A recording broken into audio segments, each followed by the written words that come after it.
They never told you that silence could scream, did they? Not the kind of scream that rattles windows or shakes the floor beneath your feet, but the kind that echoes inside your chest, soft, unrelenting, and invisible to the world. The kind that people overlook because you're so good at looking composed, because you're the strong one, because you've made it your habit to swallow your pain whole and smile like it never burned going down. This video will sit with you in that silence. It will walk with you through the quiet wars you fight alone, those unspoken moments of betrayal, disappointment, and aching distance between you and the people who were supposed to know you. You won't find a list of coping strategies here. You'll find yourself, your truth, reflected, held, because sometimes what we most need is not answers, but understanding. Not noise, but a voice that feels like home. So take a breath and let this be a space for you. If you've ever been the one who comforted everyone but went to bed with no one asking if you were okay, if you've ever held back tears in a crowded room just to keep up the illusion that you're fine, or if you've ever wondered why you're the one everyone turns to yet no one stays for, then stay. And if this speaks to something tender in you, something that's been waiting to be seen, don't forget to subscribe. Not just for content, but for connection, for truth, for reminders like this that you're not alone, that someone gets it. Now let's begin. You learned early, didn't you, that showing emotion meant giving someone else a weapon. So you stopped showing. You stood tall even when your knees trembled, even when your voice wanted to crack. You smiled through pain that should have been shared.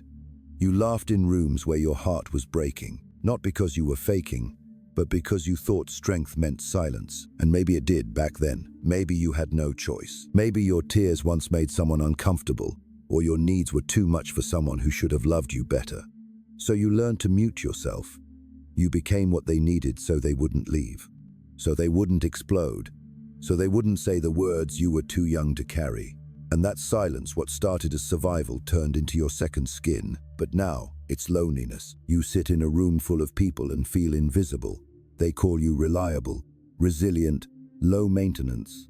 But what they really mean is this: you don't ask for much. You don't ask for anything. And that's not strength. That's the echo of being taught your needs don't matter. The strongest people are often the most wounded, because they had to be, because no one came, because someone had to hold the family together, because someone had to be the adult before they were ready, because falling apart was never an option, so they stayed silent. But here's the thing: no one tells you what Carl Jung tried to illuminate in the quiet corners of the human soul. What you silence doesn't go away. It waits. It waits for the crack in your armor. It waits for the still moments, the 2 a.m. thoughts, the broken promises, the goodbye you never got, the love that never returned. It waits, and it whispers, "I'm still here." And that whisper becomes the heaviness in your chest, the tension in your shoulders, the ache in your gut. It becomes the fatigue that sleep doesn't fix, the smile that feels forced, the emptiness even success can't fill. You keep doing the right things, being kind, dependable, showing up, but no one sees the cost. No one sees how heavy it is to carry the weight of being the one who's always okay. They admire your strength, but they don't notice your scars. And that's where the wound deepens. Because how do you cry for help when you've made silence your identity? How do you let someone in when even you have forgotten how to feel? There's a kind of sorrow that builds slowly, not in explosions, but in erosion. One small compromise, one neglected boundary, one more "I'm fine" when you're not. Until one day you look in the mirror and wonder where you went. You haven't lost yourself. You've just buried parts of you so deep, trying to protect them, that now you can't hear them anymore. But they're not gone. They're waiting. Somewhere inside you, buried under all the roles you play, all the expectations you carry, is a voice that still remembers who you were before the world told you who to be. You were soft once, not weak. Soft, open, honest, brave enough to feel everything fully. You didn't apologize for needing comfort. You didn't shame yourself for wanting closeness. You didn't think twice before laughing or crying or reaching out for someone's hand. But then the world responded, and it taught you that softness can scare people. So you made yourself smaller, quieter, easier to love, or rather easier not to abandon. You wore your independence like armor and told yourself you were better off alone. You made strength your currency, You learned to give without expecting anything in return, and people loved that version of you because you made things effortless for them. But effortless isn't the same as real. It isn't the same as being held. Here's something else Jung understood in his search for the hidden self. When you suppress parts of you to be accepted, the acceptance you receive isn't for the real you, it's for the mask. So what happens? You feel loved, but not seen, wanted, but not known, valued, but not safe. And after a while, even the praise feels hollow. Even the relationships feel distant. Because deep down, you know you're playing a role. You're living a script you didn't write. A character built for survival, not for joy. And here's the most heartbreaking part. People don't notice what's missing because you never showed them. You never let them hear the shakiness in your voice. You never let them see the tears welling up right before you excused yourself. You never let them witness the storm you carry inside. And now they think you don't have one. So you sit alone with your feelings, convincing yourself they wouldn't understand anyway, that it would be a burden, that it's too late to change. But it's not. It's never too late to unlearn the silence you thought was strength. You can still become someone who speaks their pain, not because they're broken, but because they're brave. Someone who doesn't need to fall apart to be worthy of love. Someone who's allowed to say, I'm tired of carrying this alone. And yes, it will feel unnatural at first, because when your nervous system is wired for silence, truth feels dangerous. Vulnerability feels like exposure. Asking feels like weakness. But that's just the echo of the past talking. Your present is whispering something else. You deserve to be known, not just admired. You deserve to be chosen, not just tolerated. You deserve to be real, not just strong. Let that whisper grow louder. You may think no one sees it, but someone does. Someone notices how your smile doesn't quite reach your eyes, how you always ask how others are, but dodge the question when it's aimed at you, how you show up again and again, even when you're exhausted, hoping that maybe this time someone will see behind the curtain. Someone will ask and actually mean it. You want to be seen without having to shout. You want someone to look at you and say, you don't have to be strong for me. And maybe you've convinced yourself that kind of love doesn't exist, that everyone wants the version of you who doesn't ask for much, that if you ever let your full self out, your fears, your sadness, your longing, it would scare people away. But let me tell you something honest, and maybe a little painful. If your strength is the only reason they stay, then you were never really held in the first place. You were useful, not loved. Carl Jung once said that people will do anything, no matter how absurd, to avoid facing their own soul. That includes us too. We keep busy. We stay distracted. We make our pain look polished. We keep giving. We stay fine. Because facing the truth of how much we've held back, how much we've abandoned ourselves, that's terrifying. But if you're listening to this now, it means you're ready to come home to yourself, to peel back the layers of silence and strength and finally say, I need more, I want more, and I deserve more. That doesn't make you weak. That makes you honest. You're allowed to want connection that doesn't require performance. You're allowed to speak, even if your voice shakes, to say, I'm not okay, without immediately following it with a solution or a smile. You're allowed to cry in front of someone and not feel ashamed afterward. You're allowed to be held. And if no one has told you this before, let me say it now. You don't have to earn love by suffering quietly. You don't have to diminish your pain just because someone else has it worse. You don't have to hide your truth just to be palatable. The parts of you that feel too much, too sensitive, too intense, too emotional, they are not flaws. They are evidence that you feel deeply. And to feel deeply in a world that numbs is a kind of rebellion. A sacred one. You've been strong for so long, and I know why. But now, maybe strength looks a little different. Maybe it's not silence anymore. Maybe it's finally learning how to speak, not to be heard by the world, but to stop abandoning yourself. Maybe strength now is softness. Softness is not the absence of strength. It is the birthplace of it. You learn to brace yourself for disappointment. You learn to prepare for people to leave. You learn to love without expecting it back. To give without asking for anything, to listen without ever being truly heard. And so, you became a safe place for everyone except yourself. You confuse love with endurance now. If you can tolerate the silence, the neglect, the distance, you convince yourself that you're loving well. But deep down, your heart isn't nourished by resilience. It's starving for reciprocity. You want something real, something mutual, something gentle. And even when it knocks on your door, you might not recognize it, because love that doesn't demand you to shrink, doesn't exhaust you, doesn't rely on your silence, it feels foreign, suspicious, like maybe it's too good to be true. But what if that's only because you've been surviving on scraps? What if healthy love isn't overwhelming, it's just unfamiliar? There's this ache that lives in people who've been quiet for too long. It's not loud. It doesn't scream for attention. It's subtle. A pause in your sentence. A flicker in your eyes. A small hesitation when someone asks how you are. Because even when the world tells you you can speak, your body still remembers all the times it wasn't safe to. You carry those memories in the way you over-explain yourself, in the way you read between the lines of every text, in the way you apologize when you've done nothing wrong. You've been trained to anticipate rejection, to self-abandon before anyone else can. And healing won't come in some grand declaration. It'll come in moments, like the first time you admit, "I'm tired," and let someone hold that.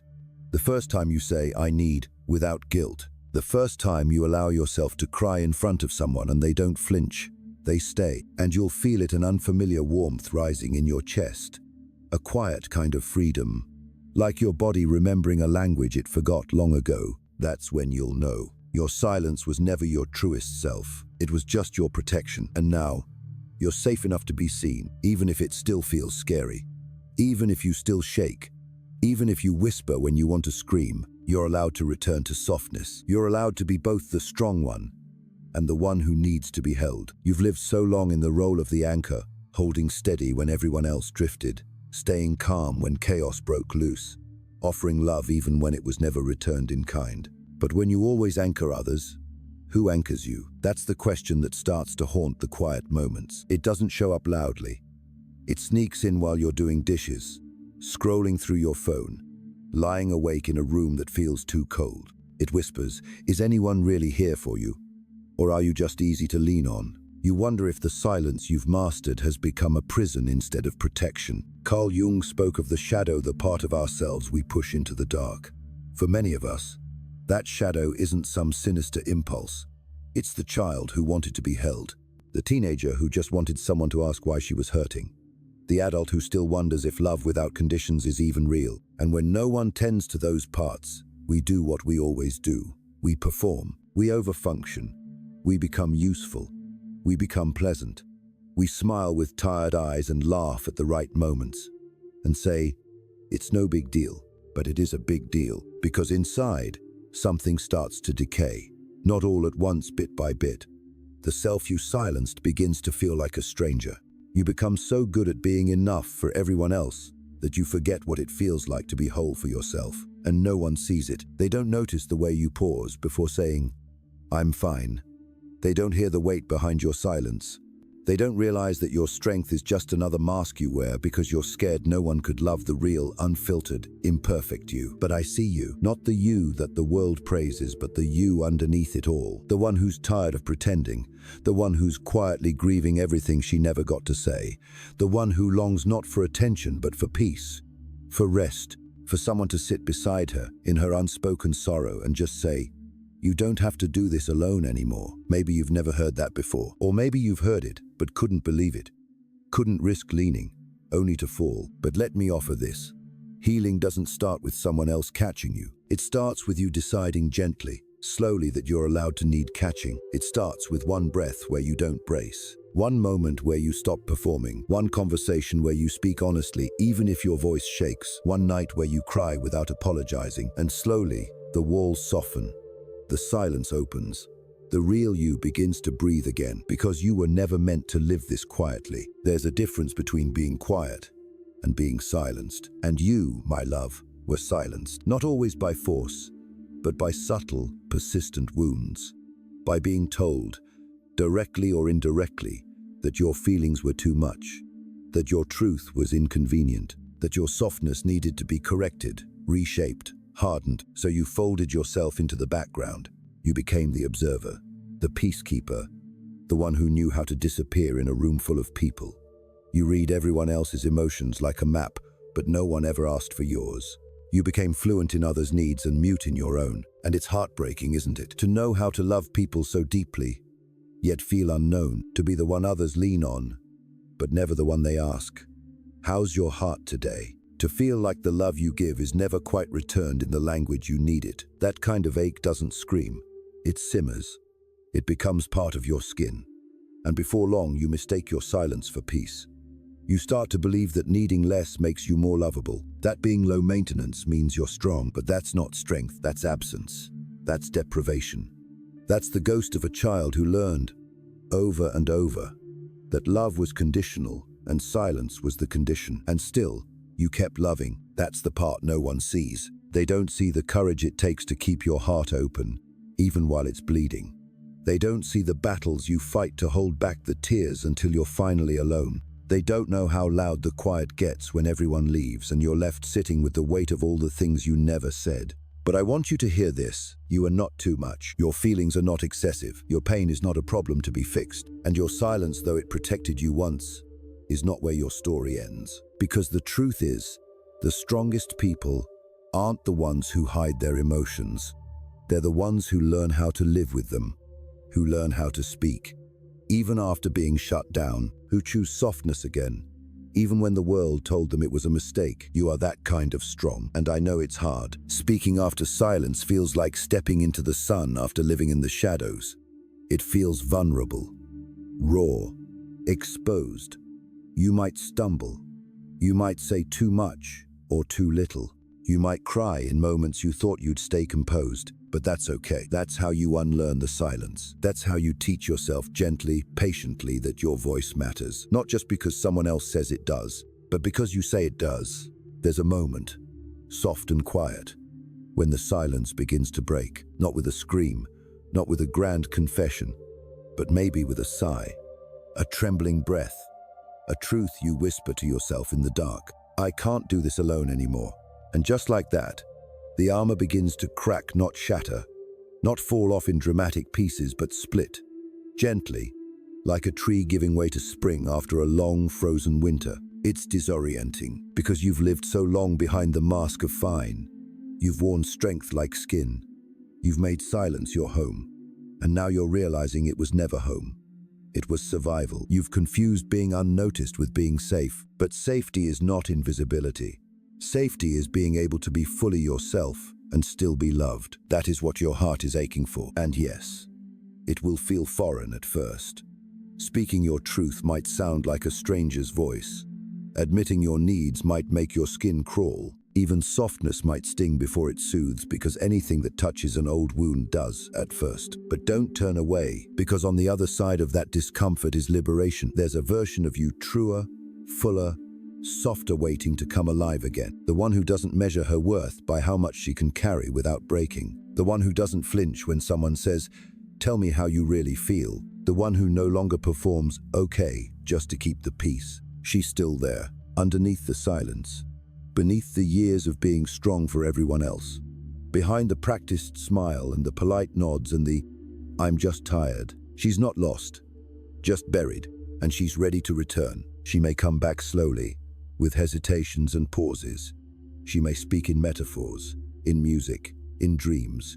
She may resist at first, unsure if she's really safe this time. But when you let her, when you say, "You can come out now," she will. And your silence will no longer be your shield. It will be your canvas. A space where you get to choose what stays and what goes. A place to breathe, to speak, to rest. A place to be. You're not broken for wanting more. You're not weak for longing to be known. You're not dramatic for needing to be heard. You're human.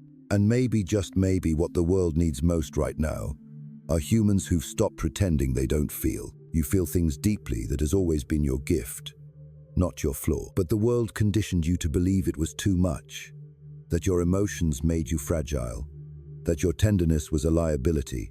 So you hardened in places where you should have been allowed to stay soft. You became silent, not because you had nothing to say, but because somewhere along the way you stopped believing anyone would truly listen. And yet, there's still a whisper inside you, faint but persistent, a part of you that never gave up. It shows up in the way your heart still aches when you see kindness, in the tears that sting your eyes during quiet moments, in the way your soul stirs at the thought of being fully seen. That whisper is you, the real you, the one who never wanted to be invincible, just loved, the one who never wanted to be strong all the time, just supported, The one who never needed to carry it all, just needed someone to notice when it got heavy. And maybe no one did. Maybe they missed the signs, but that doesn't mean you have to keep missing yourself. You're allowed to circle back, to revisit the places inside you that you locked up long ago, to sit with the child who needed comfort, the teenager who needed understanding, the adult who still hopes someone will stay. You don't need permission to feel anymore. You don't have to earn rest or prove your worth through endurance or wait for someone else to validate your pain. You are the validation. You are the proof. You are the evidence that survival is not the same as healing, and silence is not the same as peace. So speak, even if your voice trembles, even if no one claps, even if the words catch in your throat like they've been waiting their whole life to be said. Speak for the version of you that never could.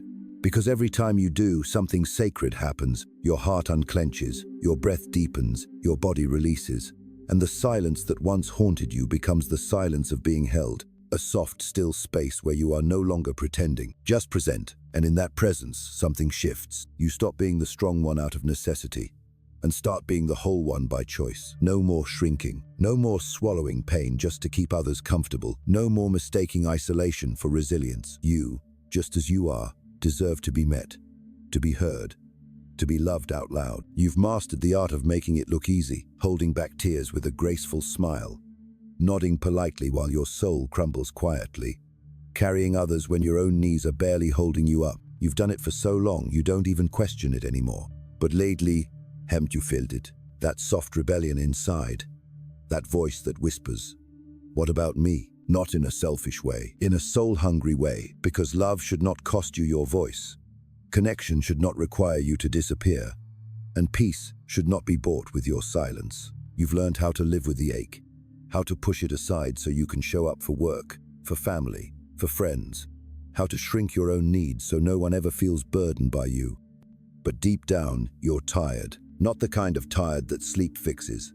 The kind that says, "I don't want to pretend anymore." Carl Jung once suggested that people don't become enlightened by imagining figures of light, but by making the darkness conscious.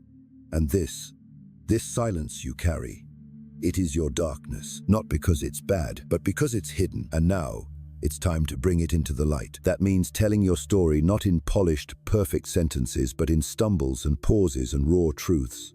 That means letting someone witness your unguarded face, your unedited grief, your unfiltered joy. That means allowing yourself to be held, not because you're falling apart, but because you finally trust that you don't have to do this alone. And that's terrifying, isn't it? Because silence was your safety, but now it's your prison. It keeps you locked in a version of yourself that looks strong from the outside but feels hollow inside. It tricks you into believing that vulnerability will push people away when in truth, it's the only path to closeness. You are not here to be admired from a distance. You are here to be met, to be known, to be felt. And that begins when you let the silence go, when you stop waiting for someone to notice your struggle and start saying, "I matter, even if no one claps for me." Because you do. Your tears are valid. Your truth is sacred. Your softness is not a mistake. It is your soul speaking. And every time you listen, every time you honor what's rising in you, you come home, not to a place, to yourself. Maybe for the first time, you begin to feel it. Not all at once. Not like a wave crashing in, but like warmth spreading through cold fingers. Like breath returning to a place that forgot how to inhale without bracing for pain. It's the feeling of being with yourself without judgment, without performance. Of sitting in your own silence and realizing it's no longer empty, because now it speaks. It speaks of everything you survived. Every time you chose love when you weren't loved back. Every night you held yourself together when no one noticed you were falling apart. Every time you bit your tongue, not out of weakness, but because peace felt more important than being right. It speaks of your tenderness, your courage, your quiet defiance. You've been told your silence made you strong, but the truth is, your silence made you lonely. You became a mirror for everyone else's needs, and in doing so, forgot the shape of your own reflection. You lost the sound of your own voice, the feel of your own truth, the permission to say, "This is what I need. This is what hurts. This is who I am." But now you're remembering, slowly, gently, with every breath you take that doesn't rush to please, with every decision you make that says, "I choose me," even if it disappoints someone else, With every moment, you allow the pain to surface, not to drown in it, but to finally let it go. And it's not easy. Sometimes healing feels like breaking all over again. You'll grieve the years you stayed quiet. You'll feel anger toward the people who didn't ask. You'll want to scream for the version of you who endured what she never should have had to. And that's okay. Feel it. Let it move through you, because every tear you release is a thread unraveling the silence. Every sob is a voice coming home. Every breath is a quiet rebellion against the version of strength that told you to shut it all down. You are not too much. You never were. Your voice is not a disruption. It is a return to truth, to softness, to connection, to yourself. And in that return, something sacred happens. The silence that once buried you becomes space. Space to feel, to rest, to create, to love again. Not in survival, but in wholeness. You're not just strong anymore. You're real, you're human, and you're home.